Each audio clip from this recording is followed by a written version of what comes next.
सुन सैली सैली निधरमा नाम्लो बरियो। अलिक भावुक हुनुभएको अथवा भनौँ रुँदै गरेको जस्तो लाग्यो, केही कुराले मन छोएको आमा?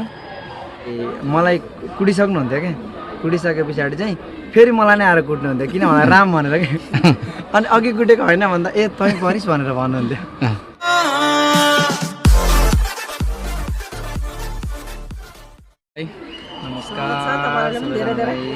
अब यति बेला तपाईँहरू एयरपोर्टमा हुनुहुन्छ, भोइस अफ नेपालको फाइनलमा पुग्न सफल राम लिम्बूको प्रतीक्षामा, र आमा अनि भाइ लक्ष्मण उस्तै देखिनुहुन्छ।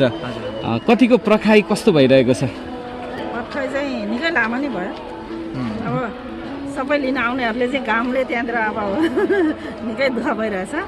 कतिको एक्साइटेड हुनुहुन्छ आमा? अब छोरालाई पक्कै पनि निकै लामै समय भयो होला भोइसमा गएको, त्यस पछाडिको प्रतिस्पर्धा र अहिले भेट्दै हुनुहुन्छ होइन, कस्तो लागिरहेछ आमा? खुसी लागेछ नि, अब आफ्नो छोरा त्यस्तो ठाउँमा पुग्दा त सबैले खुसी नै हुन्छ नि, म मात्रै खुसी नभएर सबै नै खुसी हुनुहुन्छ। लक्ष्मणले त भर्खरै भेटेर पनि आएको होइन, रियालिटी सोमै पनि देख्यौँ, तपाईँको पनि एकदमै राम्रो भोइस रहेछ। अब दाइलाई लिन आउनु भएको छ, तपाईँलाई चाहिँ कस्तो लागिरहेछ? एकदमै खुसी लागेको छ। राम जुन सबै जनताको मनमा बस्नु भएको छ र सबैलाई पनि आफ्नो एउटा गीतले सबैको मन जित्न सफल हुनुभएको छ, र हामी सबै पनि रामको पर्खाइमा छौँ। केही छिनमा राम यहाँ आइरहेको छ, र यो चाहिँ अब हामीले आमा, हाम्रो परिवार लगायत सम्पूर्ण झापावासीहरूको लागि चाहिँ एकदमै एउटा ठुलो कुरा नै भएको छ, र हामी पर्खाइमा छौँ र एक्साइटेड पनि छौँ। अब तपाईँ भाइ भए पनि होइन, एउटा बुबाको कर्तव्य तपाईँले निभाउनु भएको छ भन्ने त एउटा त्यत्रो ठुलो रियालिटी सोबाटै उहाँले पुष्टि गरिसक्नु भएको छ। तपाईँहरूले अङ्कमाल गरेर तपाईँहरूको दाजुभाइको त्यो सम्बन्ध पनि होइन प्रगाढ हामीले देखिसकेका छौँ। आम दर्शक श्रोता पनि खुसी हुनुहुन्छ तपाईँहरूको त्यो एउटा दाजुभाइको सम्बन्ध त्यसरी होइन देख्न पाउँदा। वास्तवमै तपाईँहरू बिच छ नि, तपाईँले काम गरेर फर्निचर चलाएर आफ्नो दाइको लागि होइन, उहाँको सपना पुरा गर्नको लागि जसरी सहयोग गर्नुभयो नि, त्यो दिन आज सम्झिँदा कसरी सम्झिनुहुन्छ? सम्झिँदाखेरि होइन, बुवा र मम्मीले चाहिँ हामी दाजुभाइको लागि धेरै गर्नुभएको छ होइन, अनि राम्रो शिक्षा दिनुभएको छ, जुन कारणले गर्दाखेरि एउटा दाजुभाइमा हुनुपर्ने गुण हामी दाजुभाइले निभाएको छौँ। अनि जसरी अब भाइले दाजुलाई सहयोग गर्नुपर्ने, दाजुले भाइलाई, त्यसरी नै राम अब गीत गाइराख्ने मैले पनि उसलाई जतिसक्दो सपोर्ट गरेँ, बुवाले पनि गर्नुभयो, आमाले पनि गर्नुभयो, जसको कारणले गर्दा जनताले पनि गर्नुभयो, दाजु दिदीले पनि होइन धेरै गर्नुभएको छ विदेशबाट, अनि जनताले पनि गरिदिनु भयो। जनताले नगर्नु भएको भए चाहिँ यो ठाउँसम्म सायद पुग्दैन थियो होला, र तपाईँहरूले पनि यसरी रामलाई फेमस बनाइदिनु भयो, त्यसमा चाहिँ हामी सबैजना हजुरहरूको आभारी छौँ। बुबा चाहिँ कता हुनुहुन्छ आमा? बुबा चाहिँ भर्खर बाहिर जानुभएको छ। भर्खरै बाहिर जानुभएको छ। अरू को आउनुभएको छ आज परिवारबाट? अरू सबै हाम्रो छरछिमेकी काकाहरू र रामको फ्यानहरू सबैजना आएको छ। ग्लोरी इङ्ग्लिस स्कुलबाट सरहरू पनि आउनुभएको छ, विद्यार्थीहरू पनि आउनुभएको छ।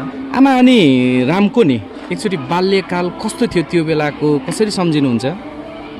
बाल्यकाल त अब यस्तो हुन्छ भनेर त सबै सम्झिँदै लेखेर राख्थ्यो है, अब यस्तो हुन्छ र थाहा भएन।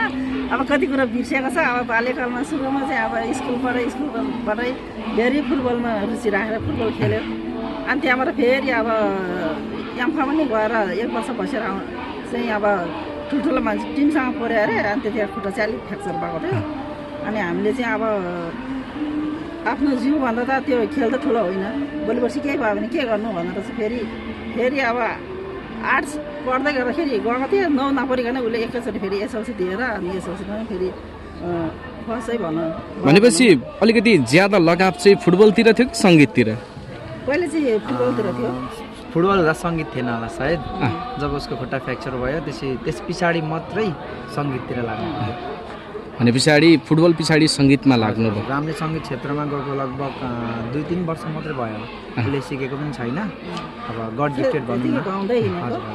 ए तर एउटा ब्यान्डमा आबद्ध हुनुहुन्छ है? हजुर हजुर, उहाँकै छिमेकी दाइले जुन भनिराख्नु भएको छ न्युजमा, उहाँले सिकाएर उहाँसँगै लगेर हजुर उहाँले क्याच गरेर फर्स्ट उहाँले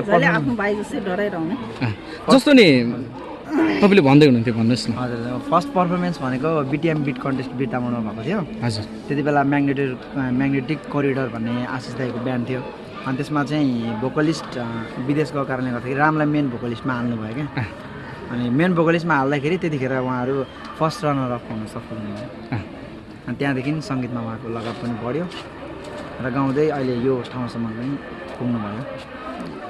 अब लक्ष्मण है द भोइसको त्यो कार्यक्रममा त धेरैजना झुक्किनु भयो तपाईँहरूको कहीँ कतै रियल लाइफमा चाहिँ त्यसरी झुकिएको कोही हुनुहुन्छ? धेरै हुनुहुन्छ। कुनै एउटा त्यो छेड सम्झिदिनुहोस् न। छेड त मैले अस्ति पनि भनेको थिएँ मम्मी ड्याडी पनि झुक्किनु भएको चाहिँ अब कहिलेकाहीँ चकचक गर्दा ड्याडीले कुट्नुहुन्थ्यो अनि कुट्दाखेरि मलाई कुटिसक्नुहुन्थ्यो क्या कुटिसके पछाडि चाहिँ फेरि मलाई नै आएर कुट्नुहुन्थ्यो किन भन्दा राम भनेर कि अनि अघि कुटेको होइन भन्दा ए तँ परिस् भनेर भन्नुहुन्थ्यो। आमा तपाईँ पनि झुक्किनु भएको छ होला सम्झिनु पर्यो आमाले पनि। एउटै लुगा लाउँदा चाहिँ झुकिन्छ फाल्टो फाल्टो लगायो भने चाहिँ थाहा हुन्छ। जम्लेहरूलाई त प्रायः जसो नि एउटै लुगा लगाइदिने चलन पनि छ तपाईँहरूको चाहिँ के थियो त्यस्तो थियो? अब सुरुमा उसको बाबाले चाहिँ जहिले एउटै लगाइदिनु भन्छ पछि पछि चाहिँ आफै अर्को रोजेर लाउने फेसन आयो होइन आफूलाई मनपर्ने कुरा हुन्छ तर पनि केही अकेजनहरू भयो भने चाहिँ हामी दाजुभाइ एउटै भएर जान्छौँ। अब लक्ष्मणको होइन आफ्नै व्यवसाय फर्निचर त छँदैछ। अब भोइसमा त निकै मिठो तपाईँले पनि गाउनुभयो धेरैजना झुक्किनु भयो तपाईँमा पनि त्यो एउटा गायक बन्ने सपना थियो कि कतै भने जस्तो पनि देखिन्थ्यो कि? हजुर म्युजिक त मनपर्छ तर पनि त्यति साह्रो म्युजिक म सुन्दिनँ किनभने कामकै धुन हुन्छ है अनि त्यही भएर हल्का फुल्का कहिलेकाहीँ यताउता सुन्छु ओर्छु त्यति मात्रै हो। तर तपाईँले अब मम्मीको साथी गर्छ। हजुर तपाईँले पनि गाउनु पर्यो कि तपाईँले सुन साइली गाउनु भएको थियो होइन? हजुर हजुर एकचोटि गाइदिनु पर्यो। मैले गाउनु पर्यो हजुर। भाबीको खेलमा परियो सुन साइली साइली निधारमा नाम्लो बरियो भाबीको खेलमा परियो। धन्यवाद। आमा अलिक भावुक हुनुभएको अथवा भनौँ रुँदै गरेको जस्तो लाग्यो केही कुराले मन छोएको आमा? अब छोराले यत्रो ठाउँमा पुग्दाखेरि पक्कै पनि मन छुन्छ। हो आमा? आमाको खुसीको आँसु देख्न सक्छौँ यति लाइन्स भर्खरै राम आएको छ राम आउँदै हुनुहुन्छ। अब मैले नि एउटा प्रश्न यति बेला होइन धेरैले तपाईँहरूलाई होइन यो आउँदै गर्दाखेरि सँगै विकास पनि आउँदै हुनुहुन्छ क्या स्वागत कसरी गर्ने भन्ने कुरा भइरहेको छ तपाईँहरूको तर्फबाट विकासलाई चाहिँ कसरी स्वागत हुन्छ?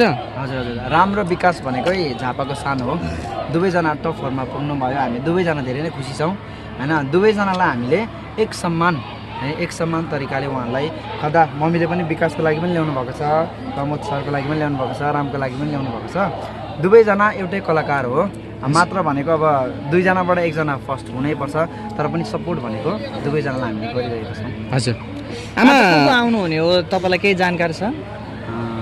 राम र विकास आउने हो अनि भोइस अफ नेपालको आउनुहुन्छ होला त्यस पछाडि प्रमोद सर पनि आउने कुरा छ तर त्यो चाहिँ हालै थाहा छैन आउनुहुँदैछ कि छैन भनेर।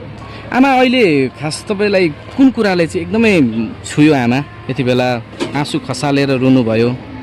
सायद मुटुको टुक्रा नजिक भएपछि हो आमा? हजुर हजुर आमा बोल्न सक्नु भएन।